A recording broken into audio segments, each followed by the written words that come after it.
Lupus LA would like to thank our generous sponsors for their support of the Your Story, Our Fight podcast. Emerge Business Solutions serves as a personal and professional CFO for clients across a wide spectrum of industries. They handle financial affairs with integrity and transparency.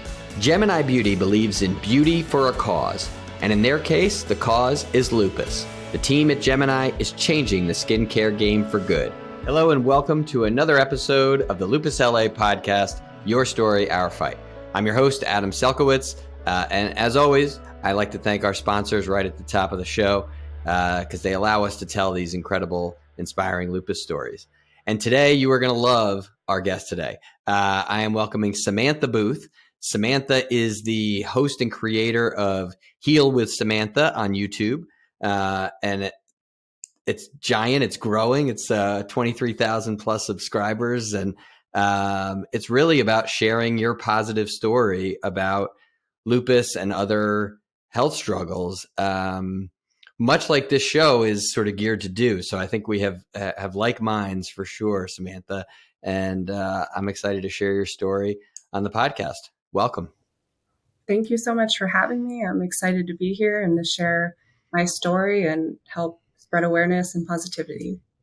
Now, what I love about your story, and we're going to get to your competitive basketball is such a big part of your story, but it's really an athlete's story about lupus. And you were on a very specific path, and lupus really, I think, had such a big impact in that path. And I always find that to be a very interesting part of people's diagnosis. It's how it's sort of intertwined. So tell me, I know you were diagnosed at age 14, so right around the time you started high school, but tell me a little bit about pre-high school and,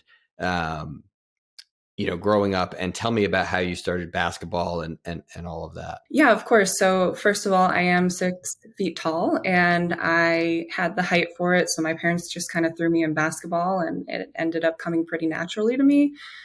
So I got really competitive in middle school.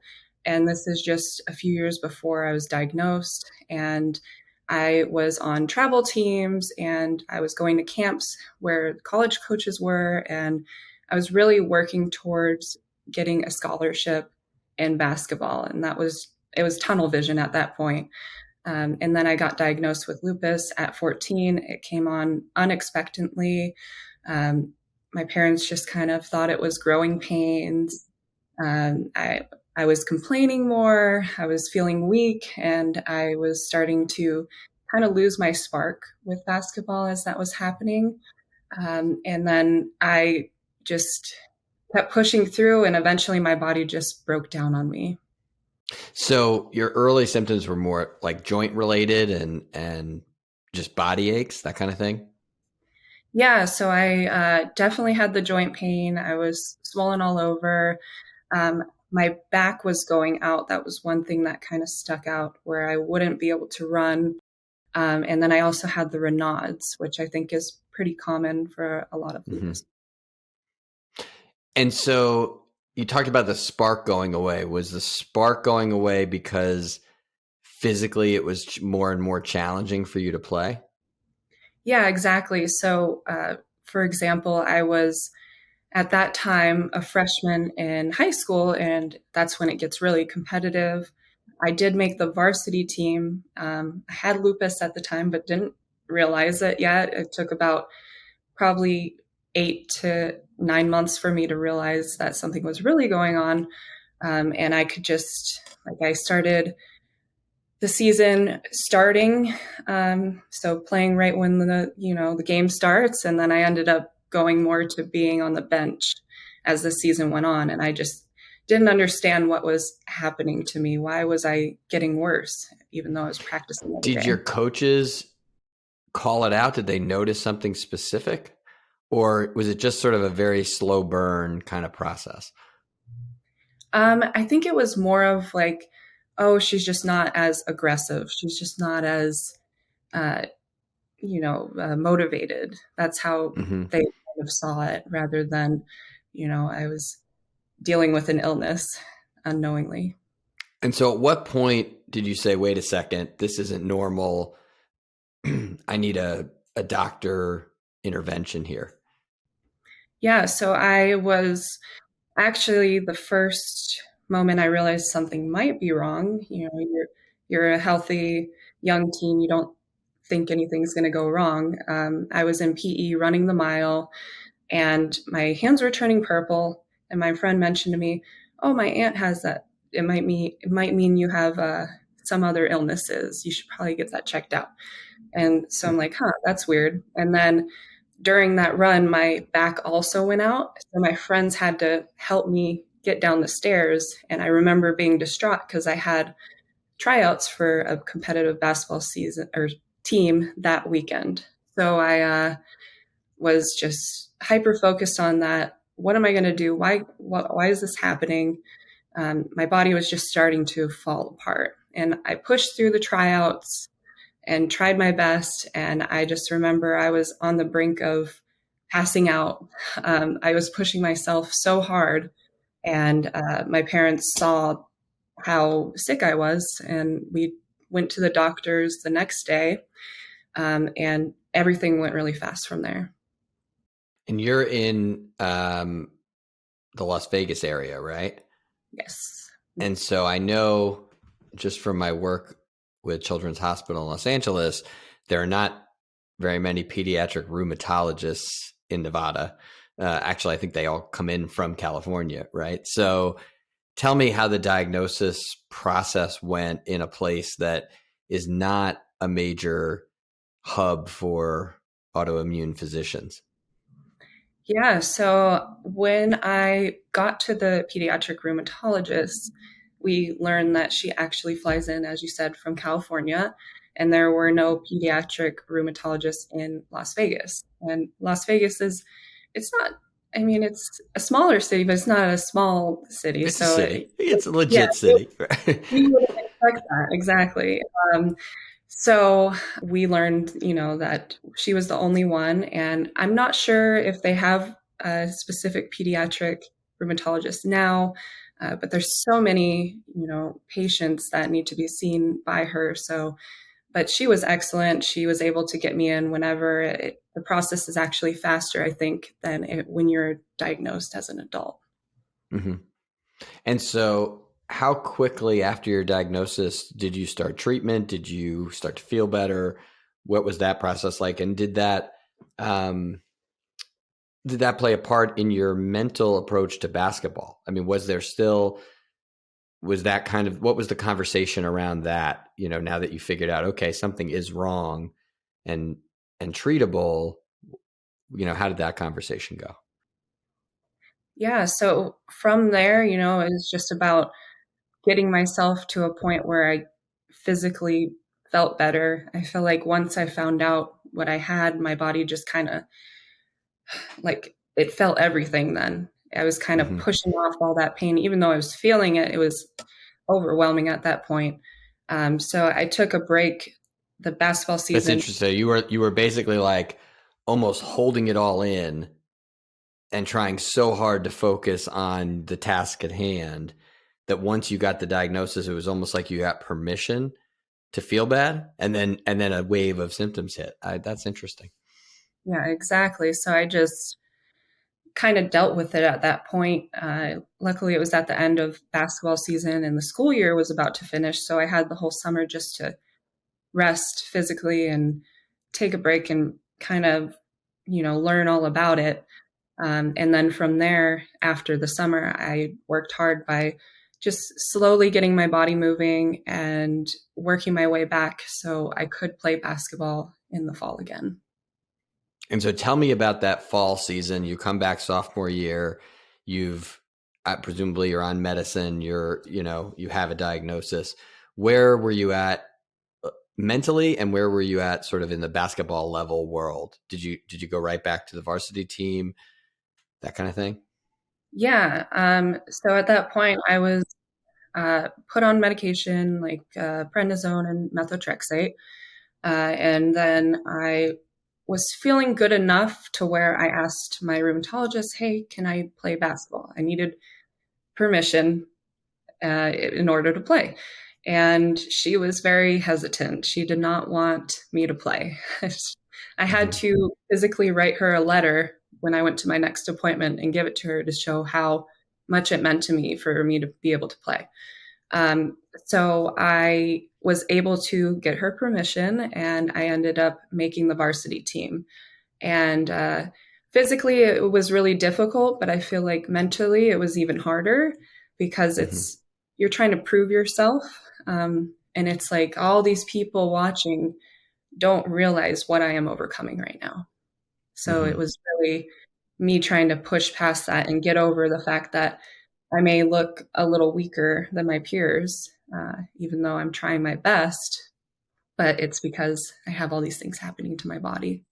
Did the fact that you had the diagnosis give you a little bit a little bit more sort of mental relief in the, because before you were diagnosed, the mental part was weighing on you, like, why is this happening? Why is this happening? So knowing that why it's happening, does that free you up a little bit to, work in a different way, I guess? Yeah, I definitely feel like it allowed me to at least know what was going on and to feel, that there was a reason for my pain. There's a reason why I'm weaker. And it kind of pushed me more to work harder, essentially. And I was also from the beginning, I talked about lupus a lot. I shared it with all my peers, my friends. Everyone kind of knew. I did walks where I would speak and invite the whole school. So I was just very open about it. And I feel like that did help me as well. And so how did you play your sophomore year? I mean, how did your give me the sort of the rest of the arc of your basketball career and how it played into college, et cetera, et cetera? Yeah. So the rest of it, from sophomore to senior, I played varsity. I continued to play, and I essentially became the sixth man. So I wasn't sitting out the whole time, but I wasn't starting either. So it's kind of that in between. Uh, and for scholarships and things like that, I did get a few offers from like D3. And I just essentially decided it's just not for me anymore. Even though I love the sport and it was hard for me to let that go, I figured it was best for my body not to continue on. It would be a lot of stress, and I just wanted to focus more on my academics. And how tough was that decision? Because obviously, your dream of getting offers from college to play college basketball, even though maybe it was altered a little bit by which division you thought, that dream was still kind of right there. How tough a decision was that to make for you? It was definitely, I would say, devastating. I feel like any diagnosis where your whole life alters, you just have to learn how to grieve that dream. And that's what I had to do. And, I had nights and days where I would just kind of be sad about it, but eventually you get over it and you learn that sometimes those things happen for a reason, or they'll lead to other things in your life that you didn't know would happen. Mm-hmm. All right, so we're going to take a break. This is a good spot for a break, because once you put that decision to bed, that's where sort of the next phase comes in, is all right, now what do you do? So I want to talk about that right after the break. We'll be right back with more from Samantha. Lupus LA's fellowship program is an essential part of ensuring the training of future rheumatologists. The nation is experiencing a serious shortage of pediatric rheumatologists. Today, there are approximately 300,000 children diagnosed with rheumatic conditions in the United States, but only about 250 practicing pediatric rheumatologists to meet this tremendous need. Call 310-657-5667 or visit our website at lupusla.org to support the efforts of Lupus LA. We are back on the Your Story, Our Fight podcast with Samantha Boothe. And Samantha, as I mentioned, is the host and creator of Heal with Samantha on YouTube and Instagram. And So now let's take me back. Let's take me back. So we've talked about basketball. Now let's talk about the experience about sharing your story and when that started. What was the impetus for that? And, take me through that process. Yes. So basically, basketball also kind of inspired my YouTube channel because I was looking online, just searching Google, and I couldn't find anyone who played basketball with lupus. I was just trying to find someone. I would look up arthritis in basketball, lupus in basketball. No one was online that actually shared their story of how they overcame and were able to play a sport. Uh, so I decided to share my story, and I shared how, I got diagnosed with lupus and basically everything we just went over of how I was still able to make varsity and, continue to play a sport that I loved. And that's what And this inspired. is in high school you started this. Yeah, in 2010. So just 1 year basically after my diagnosis.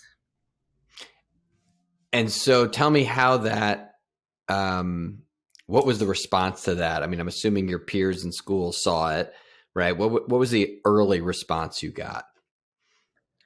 So early, it started off a little slow, but people were inspired, and I started connecting with others with lupus online as well. There are very few creators back then. There's two that I can remember actually sharing their story online.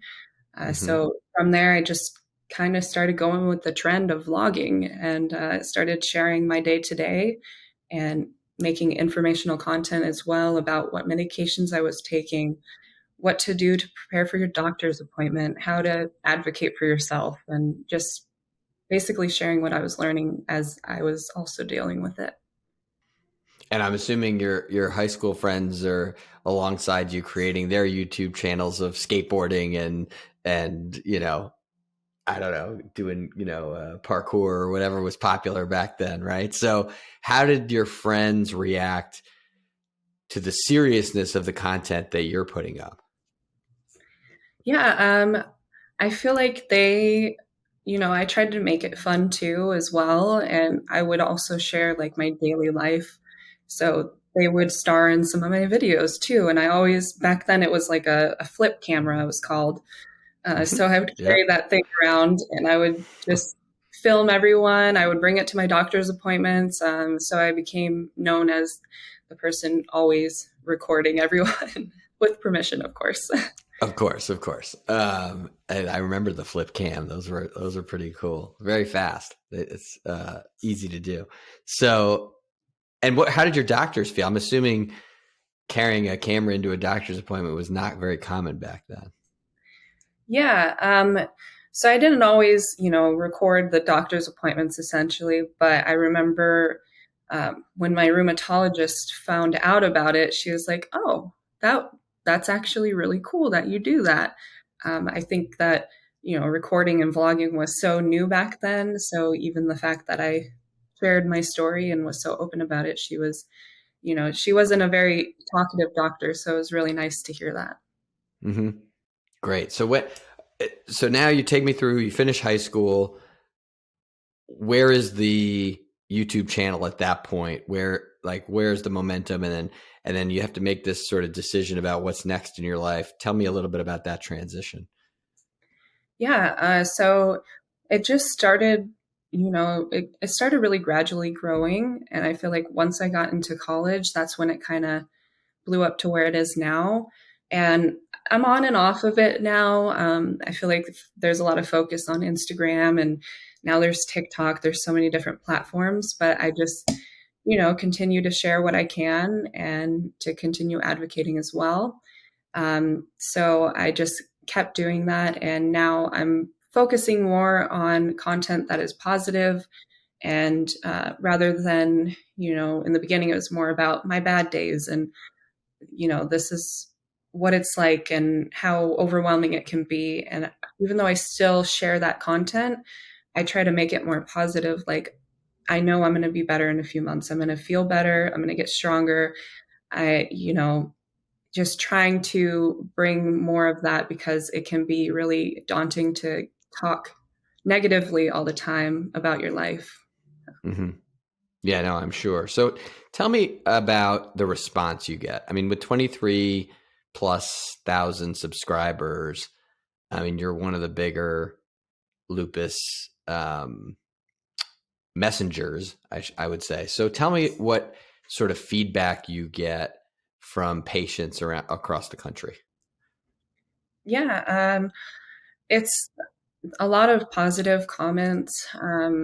It's been great just to connect with others with lupus. It's not only, you know, like I guess I'm helping them, but it's helped me too to connect and to be able to hear their stories and know that I'm not alone.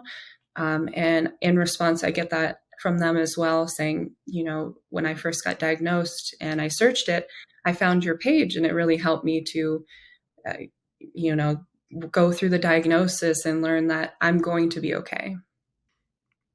Yeah, no, I think it's interesting. I think the feedback from the podcast perspective, we don't get as much feedback as I think you might on a YouTube channel. I mean, I know our podcast is in a lot of places, but personally, we haven't gotten a ton of feedback. So if you're out there and you want to give us feedback, we're happy to take it. But is my little plug. But I think it does. You don't sort of realize until you hear one or two stories from people about what kind of difference that sharing your story makes. So tell me, if you're talking to a newly diagnosed or a recently diagnosed lupus patient, what do you think the importance of sharing your story? How do you think that factors into your personal healthcare um, and how you manage the disease? Yeah. So I feel like it really helps me to, I just feel like from speaking out about it and connecting with everyone, it really helped me to grasp what lupus and other autoimmune diseases can be like, not just individually for me, but for so many others. I'm able to see, all different sides of the disease.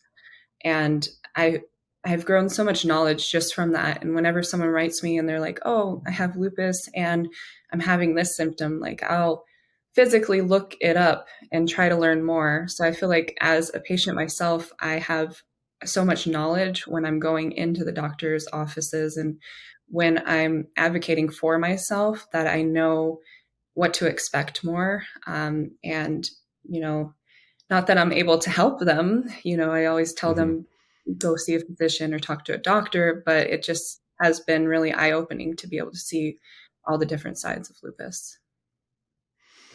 Yeah, I think that's so helpful and it's inspiring. And I love what you said about um, taking your story and turning it inspirational and positive. Because that's sort of the thing when we started this podcast. I was like, I really want to make sure we're not sharing everybody's disaster story as much as we're sharing their redemption story. And that to me is, I think, so important. And if there's any sort of thing I can share with people, it's about that. It's about, okay, yes, we all are going to have these horrible symptoms and bad days, et cetera. But what do you do with those? So tell me, sort of on your bad day, what brings you back? What makes you fight through it? Yeah. So for me, lupus, there's always ups and downs, ups and downs. It's constant. It's overwhelming. And in the beginning, it was really, you know, for me, it was hard to get out of that negative space, because it was like, oh my gosh, every time I have a good day, there's 10 bad days, and I feel like I was able to kind of fight through that, knowing that those good days are so important to me and that I can achieve that and I can do so much. And I just see myself as, essentially, I guess, a warrior, a lupus warrior, and that this is something that I have to fight. This is how my life went, and I'm just going to try and make the best of what I was given. Do you still shoot hoops in the backyard, in the driveway? No, not really. It's been quite a few years since I've done that. I'm more into like Pilates and things like that now. Right. As all lupus patients are Yeah. or should be, right? Well, I'm glad we didn't do this in person, because 6 feet, I am certainly not close to that. So it might have looked a little strange, but I really appreciate what you're doing. Tell everybody what's next for your channel. Like where are you going? What do you have planned? Yeah. So I'm just continuing down the path I am. I'm trying to connect with more creators and the community as well. And I have, a lot of big goals. I want to continue doing this as long as I can. And I'm also looking to help. I just started a new adventure with a friend of mine where I'm looking to help connect chronic illness creators with brands and essentially help brands see that, our voice is important and that we should be represented more in the media and on social media as well. I love that mission. I think that's so important. I mean, I think, as a podcast that needs sponsorship and things like that, it's really, I mean, all of Lupus LA is really, the corporate relationships are so important, and the pharmaceutical relationships are important. But beyond the pharmaceutical, it really is about getting product companies interested in marketing to your, I've always said we're the best group for a sunscreen company to come in and Yeah, and exactly. sponsor us. And you know what I mean? It just, there are certain things that make a lot of sense. So I love that you're doing that. And I love that you shared your story here with me, and wish you all the best success. And thanks so much for joining us. Yeah. Thank you so much for having me. On behalf of the entire team at Lupus LA, we thank you for joining the Your Story, Our Fight podcast. Please tune in, spread the word, and come back for more inspiring lupus stories. I'm your host, Adam Selkowitz, wishing you good health, and to always remember, your story is our fight.